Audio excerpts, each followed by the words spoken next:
L'estate rovente che tardava è arrivata con la prima ondata di caldo torrido. L'anticiclone africano non ha risparmiato nessuna regione d'Italia e anche il Veneto, con Padova e Treviso tra le città più calde, con temperature percepite fino ai 38 gradi. L'azienda ospedaliera di Padova ha attivato il codice caldo per gli accessi in pronto soccorso. Abbiamo attivato il codice calore, che è un percorso dedicato appunto a chi ha questo tipo di problematica all'interno del pronto soccorso. C'è stata tutta un'attività di informazione e comunicazione, no?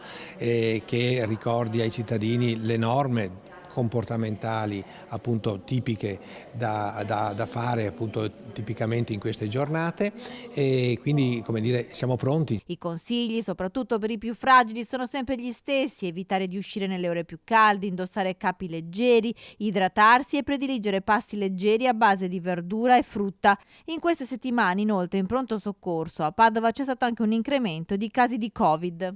Ricordiamo che c'è un'attività del Covid che sta via via un po' aumentando come positività, e quindi insomma ecco, mettiamo insieme un po' di cose dicendo insomma divertiamoci, facciamo le nostre vacanze, però con il buon senso e con la prudenza del caso.